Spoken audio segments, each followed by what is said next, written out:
우리가 2주 전에 설교 말씀을 다시 우리가 기억해 보려고 합니다. 그래서 그 말씀에 나오는 복이 어떤 복이냐 우리가 들었으면 하나님 나라에 참여하는 사람들 많이 체험할 수 있는 그 형언할 수 없는 행복감, 이거를 우리가 읽고 있는 이 팔복에서 그 복이라고 이야기한다고 우리는 같이 나눴습니다. 그래서 이 복은 세상에 있는 것이 아니라 세상과는 다른 복이다 이렇게 얘기했습니다. 그래서 그때 살펴본 네 가지를 먼저 보면요, 심령이 가난한 자에게는 천국을, 애통하는 자에게는 위로를, 온유한 자에게는 땅의 기업을, 의에 줄이고 목마른 자에게는 배부를 것이라고, 그 배부름의 복을 주실 거라고 우리 성경에서 예수님이 말씀하셨습니다. 우리가 아까 찬양도 같이 했는데요, 그렇게 얘기하셨습니다. 이는 예수 그리스도로 인해 하나님과 관계가 온전히 회복되어져야만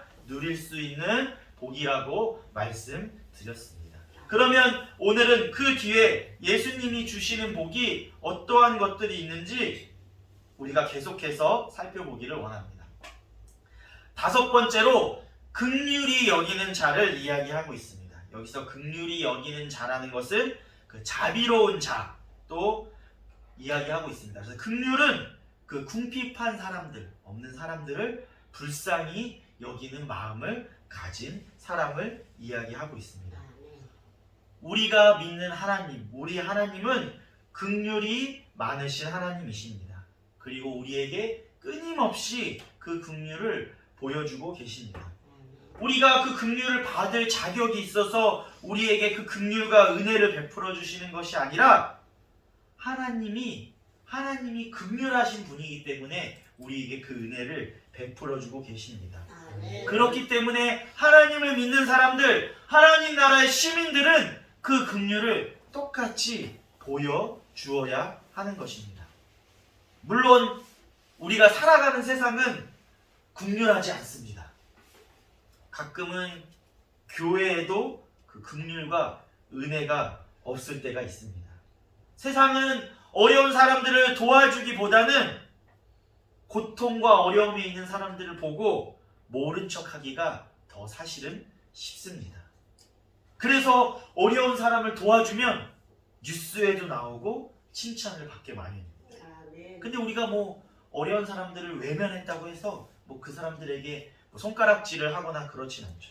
또 요즘에 드라마나 영화를 보면 복수나 보복을 하는 내용들이 너무나 많이 있습니다. 영화나 드라마를 봤는데 이 사람이 다 용서해주고 착하게 살았더라, 이런 드라마가 있는지 잘 모르겠습니다. 근데 내가 당한 대로 다 복수해줬더라, 이런 내용은 사실은 많이 있습니다. 세상은 이렇게 보복을 더 즐거워하고 죄를 용서해주는 자비와 긍휼은 어쩌면 재미없는 일이라 생각하고 살아가는 것 같습니다. 그러나 예수님은 죄를 용서해 주시고 어려운 자들에게 친절을 베풀어 주셨기 때문에 우리도 그렇게 하기를 원하고 계십니다. 우리 앞에 7절 말씀이 있습니다. 우리 같이 한번 보도록 하겠습니다. 시작. 긍휼히 여기는 자는 복이 있나니 그들이 긍휼히 여김을 받을 것이요. 우리가 예수 그리스도를 믿으면 죄를 용서받는다고 말씀드렸습니다. 우리가 자격이 있어서가 아니라 하나님의 은혜로, 긍휼로 회개하면 죄사함을 받는다고 우리에게 말씀해 주셨습니다. 그런 우리들이 다른 사람에게 긍휼을 보여주고 용서를 보이지 않는다면 하나님 앞에서 죄를 회개한 사람이 아니고 죄를 용서받은 사람이 아닐 것입니다. 우리가 다른 사람을 기꺼이 용서해 주는 것은 우리가 하나님께 죄사함을 받았다는 분명한 증거가 되는 것입니다. 그렇기 때문에 세상은 복수와 보복을 좋아하지만 하나님 나라의 시민들은 용서를 해 주어야 하는 것입니다. 긍휼히 여기는 자가 되기 위해서는 먼저 우리가 죄인인 것을 인정하고 하나님 앞에 그 죄를 회개하고 나아가야 하는 것입니다. 아멘. 긍휼히 여기는 것은 우리가 죄인인 것처럼 다른 사람도 죄인임을 불쌍히 여기는 마음을 가지고 시작되는 것입니다. 그 마음을 가지고 우리가 죄를 용서받은 것처럼 다른 사람에게도 긍휼을 베풀고 그 자비를 베풀 수 있게 되는 것입니다. 그 긍휼과 자비를 베푸는 주원교회 모든 성도님들이 되시기를 소망합니다. 우리 여섯 번째로는 마음이 청결한 자가 나오고 있습니다. 마음이 청결하다는 것, 마음의 청결함은 하나님과 온전한 관계를 맺고 있는 상태를 이야기해주고 있습니다. 우리 마음이 얼룩져 있다면, 우리 마음이 더럽혀져 있다면 하나님을 볼 수 없고 하나님과의 관계가 제대로 맺을 수 없게 되는 것입니다. 시편 24편 4절에서는 그 마음이 청결한 자를 이야기하고 있는데요. 우리 앞에 있는 말씀 우리 같이 보도록 하겠습니다. 시작. 손이 깨끗하고 마음이 청결한 사람은 뜻을 다른 데 두지 아니하며 거짓 맹세하지 아니하는 자로다. 아멘. 시편 24편 4절에서는 손이 깨끗하고 마음이 청결한 사람은 뜻을 허탄한 데 두지 않고 거짓 맹세를 하지 않는 자라고 말씀하고 있습니다.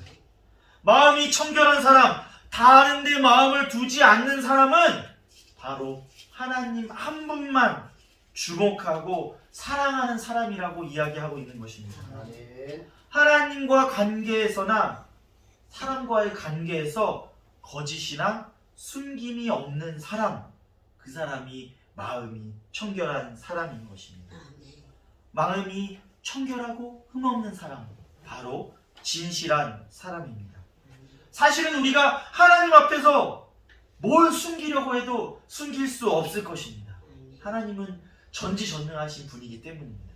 근데 우리는 자꾸 하나님 앞에 속이려고 합니다. 숨기려고 노력합니다. 숨길 수 없는데도 말이죠.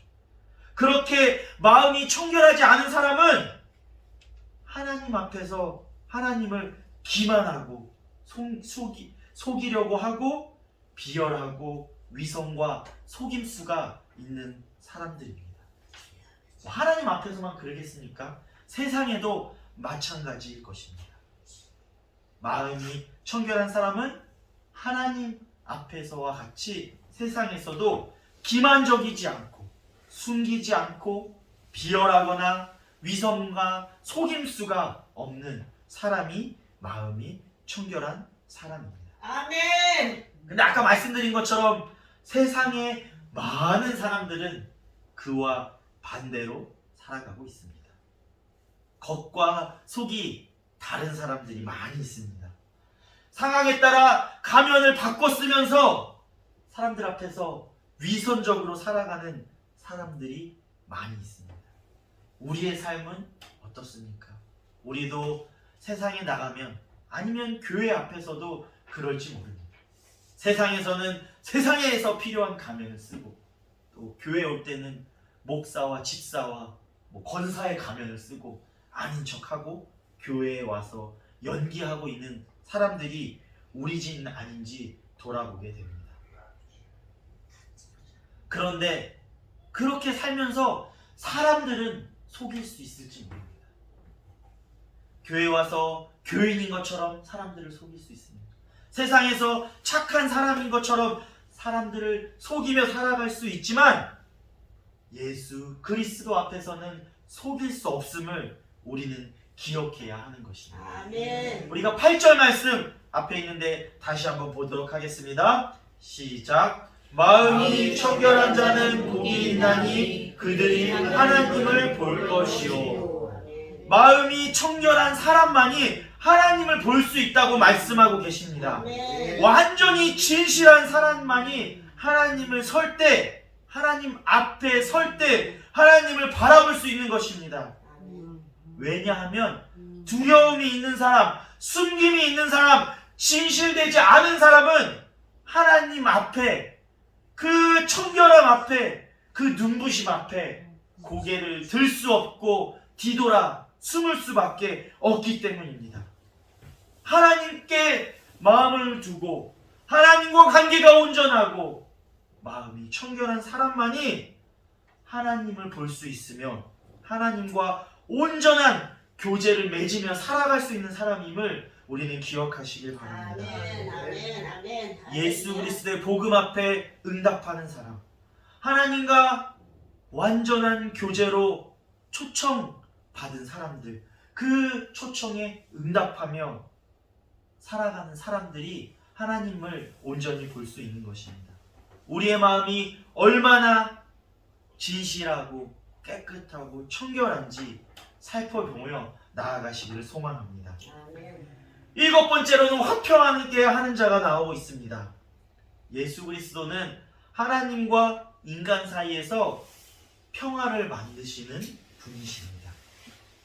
그래서 그리스도인들, 하나님의 자녀들은 공동체 안에서나 자기가 살아가는 곳에서, 교회 안에서 화평케 하는 자가 되어야 한다고 말씀하고 계십니다.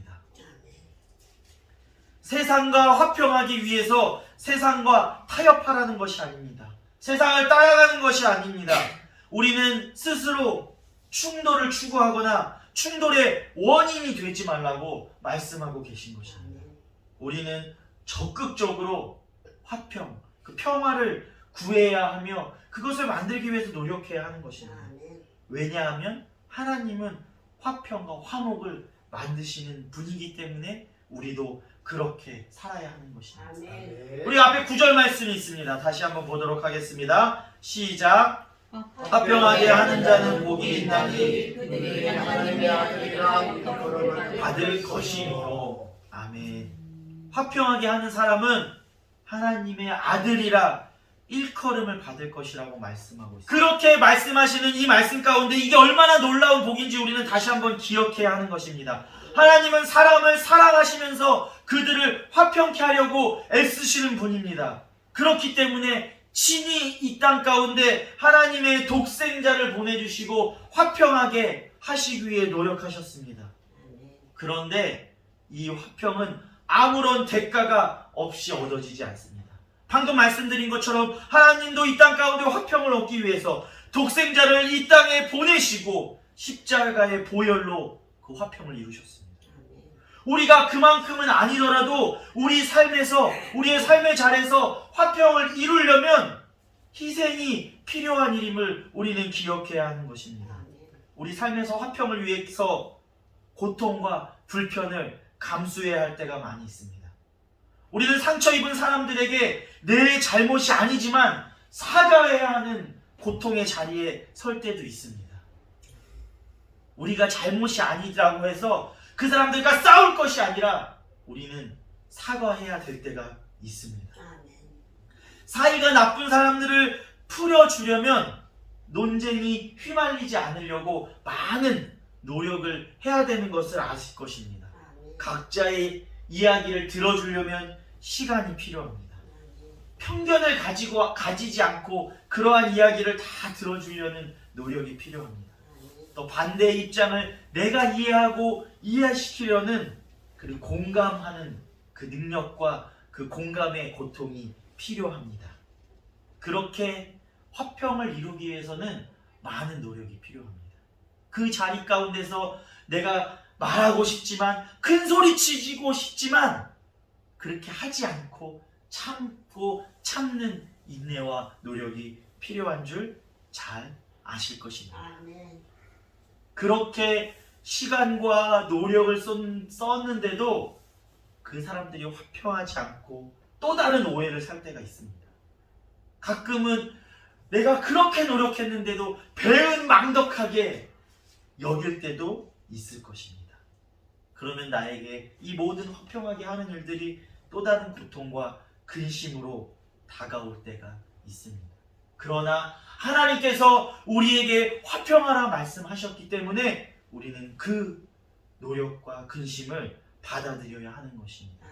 왜냐하면 값싸게 포장된 화평은, 값싸게 얻은 화평은 금방 깨지고 말기 때문입니다. 그렇기 때문에 하나님의 화평을 이루기 위해서는 우리의 인내와 노력이 필요합니다.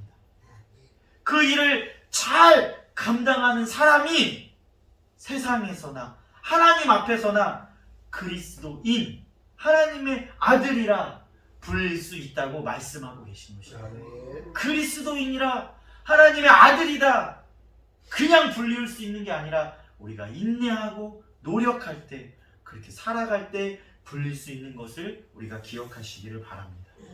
우리 8번째로 의를 위하여 박해받는 자들이 나오고 있습니다. 하나님께서 이제 7가지의 복을 말씀하셨는데 마지막에 박해를 이야기하고 계십니다. 어쩌면 이상하게 보일 수도 있습니다. 복을 이야기하시는데 좋은 것만 좀 이야기해 주시지 왜 마지막에 박해를 이야기하실까, 그렇게 생각할 수 있습니다. 그러나 앞에 말씀드린 것처럼 우리가 아무리 화평하게 살아가려고 노력해도 우리와 화평하게 살기를, 우리의 평화를 거부하는 사람들이 있습니다. 화해하려고 우리가 노력하고 시도해도 그러한 노력들이 다 성공하지 못합니다. 잘 아실 거라고 생각이 되어집니다. 우리는 좋은 뜻으로 노력했다고 했는데 오해를 사고 그 노력들을 거부하는 사람들이 있습니다. 어떤 사람들은 또 그 거부를 넘어서 우리들을 반대하고 욕하고 비방하는 일에 앞장서는 사람들이 많이 있을 때도 있습니다. 우리는 우리의 잘못 때문만이 아니더라도 박해받고 비난받고 거부받을 때가 있습니다. 우리 앞에 10절과 11절 말씀이 있는데 같이 한번 다시 보도록 하겠습니다. 시작. 의를 위하여 박해를 받는 자는 복이 있나니 천국이 그들의 것임이라. 나로 말미암아 너희를 욕하고 박해하고 거짓으로 너희를 거슬러 모든 악한 말을 할 때에는 너희에게 복이 있나니. 아멘. 우리가 하나님을 일할 때 박해받는 것이 우리의 잘못 때문만은 아니라고 분명히 말씀하고 계십니다. 10절에 의를 위해서, 11절에 나로 말미암아, 예수님으로 인해 우리가 박해받을 수 있고 욕을 들을 수 있고 비난받을 수 있음을 예수님께서 분명히 말씀해 주고 계십니다. 아멘. 우리는 예수 그리스도를 거부하는 사람과 충돌이 생기기 마련입니다. 그런데 그럴 때도 우리는 그들과 같이 싸우라고 말씀하시는 것이 아니라 그들과 충돌이 생길 때도 우리는 인내함으로 화평하게 하기 위해서 노력하라고 말씀하고 있는 것입니다. 아멘.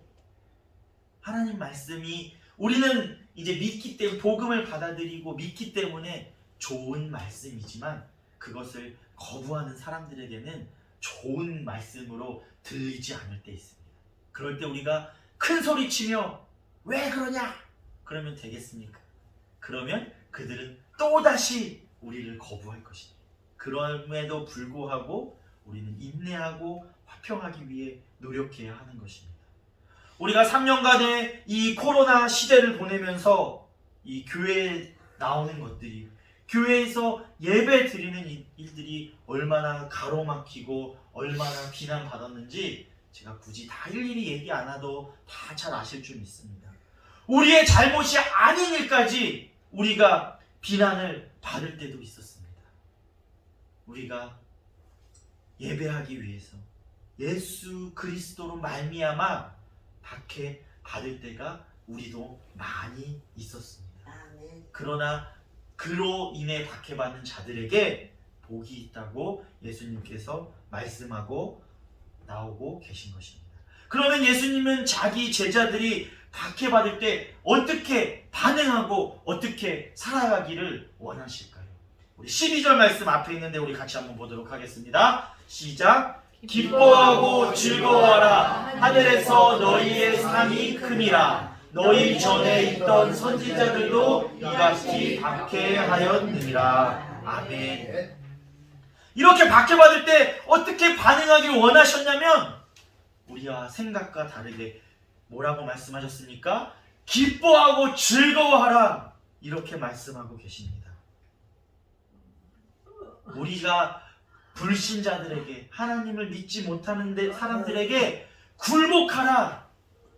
그들에게 저주라 이렇게 말씀하시는 게 아니라 그럼에도 불구하고 그리스도인이라면 마땅히 즐거워하고 기뻐하라고 말씀하고 계십니다. 그런 자들에게 하늘의 상이 크다고 이야기해주고 계신 것입니다. 이 땅에서 박해받고 비난받아 모든 것을 잃어버리는 것 같이 느낄 수 있지만 하늘의 상이 클 것임을 기억하시길 바랍니다. 이 상은 우리의 공로, 우리가 잘해서 주는 보상이 아니라 하나님이 값없이 주시는 상임을 기억해야 하는 것입니다. 이곳에서 말씀하시는 기쁨은 하나님 나라에 있다면, 하나님의 온전한 통치 아래에 있다면 하나님을 목적으로 살아가는 사람들이 어떠한 상황에서도 주시는 은혜가 기쁨임을 기억해야 하는 것입니다. 박해받을 때 기뻐하고 즐거워할 수 있는 것은 하나님이 주시는 은혜임을 우리가 기억해야 하는 것입니다. 왜냐하면 그 박해가 나 때문이 아니라 11절에 말씀하신 것처럼 나로 말미암아 예수 그리스도로 인해 박해받는 상황이기 때문에 그 상황에서 우리는 기뻐하고 즐거워할 수 있는 것입니다. 주님께 충성되고 진리와 의에 고난을 받는 사람들은 어떠한 상황에서도 기뻐할 수 있을 것입니다. 우리가 2주에 걸쳐서 그리스도인이 어떻게 살아가야 하는지 배웠습니다. 그리스도인으로 살아가는 것이 우리가 8가지로 살펴봤는데 사실은 얼마나 힘들고 어려운 일인지 모르겠습니까? 성도님들은 어떠십니까? 요즘은 더 그런 것 같습니다. 목회자인 저도 마찬가지입니다. 이 팔복의 설교를 준비하면서 다시 한번 이 말씀들을 살펴보면서 제가 다시금 깨달으면서 그리스도인을 살아가기가 왜 이렇게 어려운지 모르겠어요. 복을 주신다고는 하는데 이 복이 왜 이렇게 멀게 느껴지는지 모르겠습니다. 내 앞에 있는 지금의 상황은 기쁘지 않을 때가 너무나 많은 것 같습니다. 이 말씀을 바라보면서 제가 얼마나 화평하게 살지 못하였고 하나님의 자리에서 기뻐하지 못하였는지 돌아보게 되었습니다. 얼마나 죄 많은 인간으로 마음이 청결하게 살아가지 못했는지 하나님 말씀 앞에 돌아보게 되었습니다. 많이 부족하고 많이 죄인인 저를 다시금 보게 되었습니다. 팔복의 말씀 우리가 얼마나 잘 압니까? 근데 그 잘 아는 말씀을 다시 한번 묵상하며 나아갈 때 하나님이 말씀하시는 깨닫게 해주시는 것들이 있었습니다. 말씀 앞에 다시금 하나님 앞에 다시금 온전히 나아가야 했다. 다시금 이 말씀으로 내가 일어서야겠다 하는 마음을 하나님께서 주셨습니다. 성도님들은 어떠신지 모르겠습니다. 성도님들 하나님의 일이 아니어도 세상에서 일하고 여러 가지 관계 가운데 많이 힘드실 줄 믿습니다. 그 가운데 하나님의 일로 주일날 이곳에 나와 예배드리는 일로 얼마나 힘들고 어려우신지 모르겠습니다. 그러나 우리는 그럼에도 불구하고 하나님 말씀 앞에 이 시간 다시금 나를 세우시기를 소망합니다. 하나님 말씀 앞에 다시금 우리가 결단하고 일어서기를 소망합니다. 말씀을 준비하면서 제가 여러 가지 책도 찾아보고 묵상도 하고 그러는데 우리 유명한 신학자 이 존 스토트라는 사람이 있습니다. 그분이 팔복에 대해서 쓴 책이 있는데요. 그것을 제가 다 읽어드릴 수는 없고 그분이 정리한 말씀을 읽어드리고 오늘 마음을 정리하려고 합니다. 앞에 있는데 같이 보시면서 들으셨으면 좋겠습니다. 팔복은 그리스도의 제자에 대한 표괄적으로 묘사한다. 먼저 자기 심령의 가난함을 인정하고 그곳을 애통해하면서 하나님 앞에 홀로 무릎 꿇고 있는 것을 본다. 이 행위는 그를 모든 관계에서 온유하게 만들어 준다. 정직하기 때문에 다른 사람들이 그를 생각할 때에도 그 자신이 하나님 앞에 고백한 모습 그대로 생각하도록 허락한다. 하지만 그는 자신의 죄를 절대로 묵인하지 않는다. 그는 의의 주이고 목말라 하면서 은혜와 선행으로 자라기를 간절히 원한다. 그는 하나님과의 관계 때문에 사회에서 뒷걸음치질 않으며 또한 세상의 고통과 격리되어 있지도 않다. 반대로 그는 그 한 복판에 있으며 역경과 재해에 난타당한 사람들에게 긍휼을 보여준다. 그의 모든 태도와 관계는 투명할 정도로 진실하며 화평케 하는 자로서 건설적인 역할을 하려 애쓴다. 하지만 그 노력에 대한 감사의 말은 듣지 못하고 오히려 그가 나타내는 의와 그리스도 때문에 반발에 부딪히고 비방을 받고 모욕을 당하며 박해를 받는다.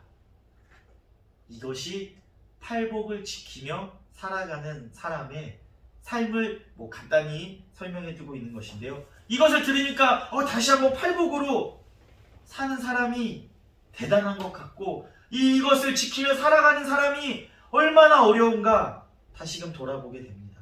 복이라고 하면 하나님이 주시는 복을 내가 받기만 하면서 살아가면 좋겠는데 그것이 아니라고 말씀하고 있습니다. 우리가 먼저 이 팔복에 나온 그 말씀대로 하나님이 말씀하신 대로 살아갈 때에 이 복들을 누릴 수 있음을 이야기하고 계십니다.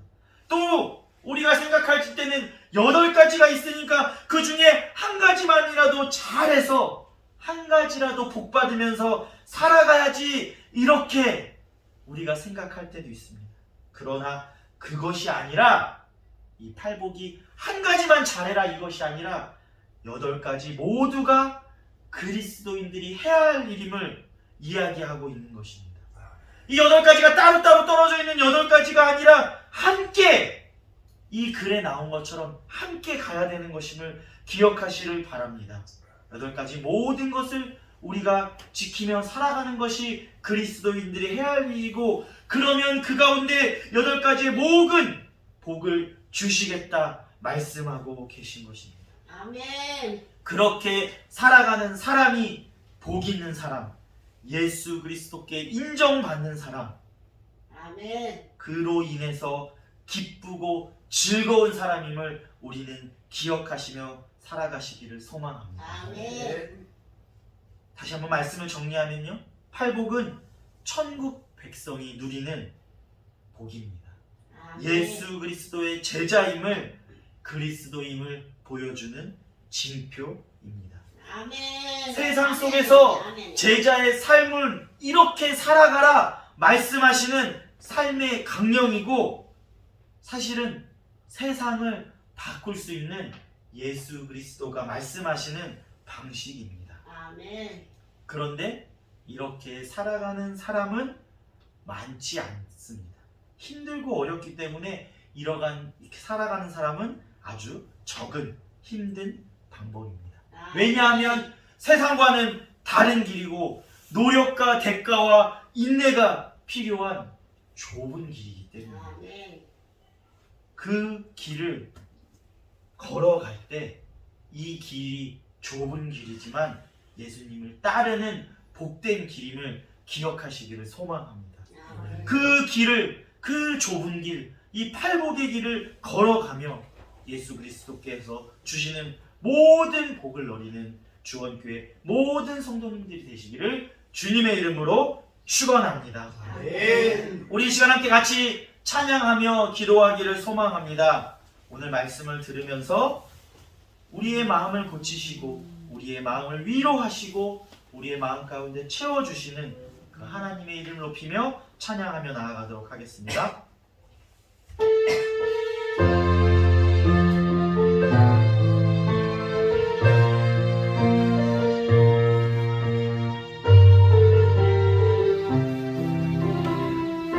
마음이 상한 자를 고치시는 주님, 하늘의 아버지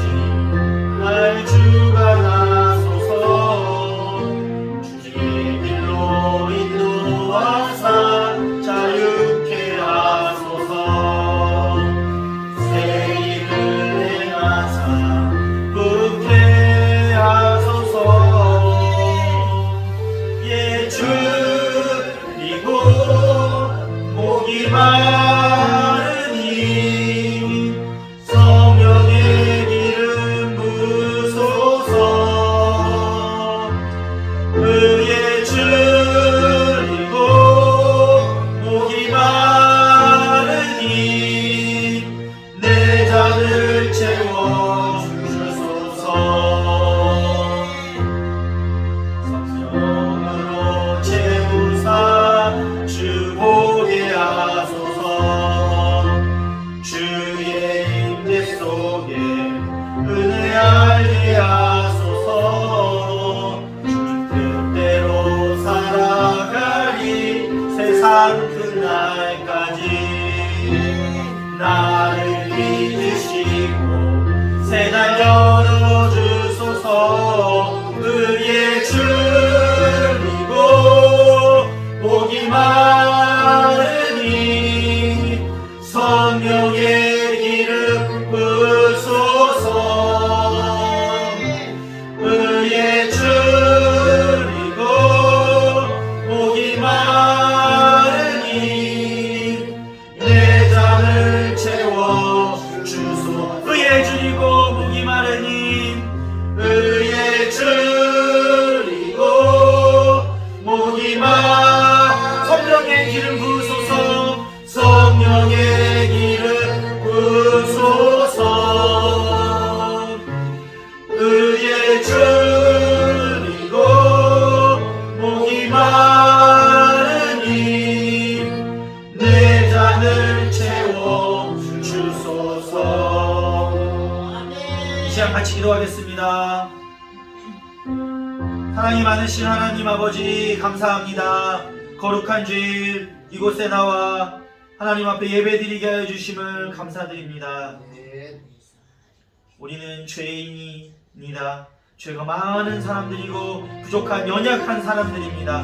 우리에게 예수 그리스도를 보내주셔서 하나님과 관계를 회복케 하여 주심을 하나님 감사드립니다. 우리가 이제는 예수님 말씀대로 살아가기를 소망합니다. 우리가 세상케 화평케 살았지 못했다면 주님 용서하여 주시옵소서. 세상에 온유하지 못했다면 주님 용서하여 주시옵소서. 세상과 싸우며 타협하며 살았다면 주님 이 시간 용서하여 주셔서 이 시간은 예수님 말씀하신 대로 우리가 살아가며 예수님이 주시는 진정한 복을 누리며 나아간 우리들 되게 하여 주시옵소서. 구원의 기쁨을 누리는 주원교회 모든 성도들 되게 하여 주시옵소서. 하나님, 그 예수님 말씀대로 살아가는 그 길이 너무나 힘든 길임을 이 시간 고백합니다. 그 길이 너무나 좁고 어려울 때가 많음을 고백하오니 하나님, 우리가 그 길 따라 살 때 돌아서지 않게 하여 주시고 주저하지 않게 하여 주시옵소서. 주님 힘주시고 우리와 손잡고 함께 그 길 걸어가 주셔서 그 길만이 예수 그리스도를 따라가는 길이며 복된 길임을 우리가 깨닫고 기쁨으로 즐거움으로 그 길 걸어가는 우리들 되게 하여 주시옵소서.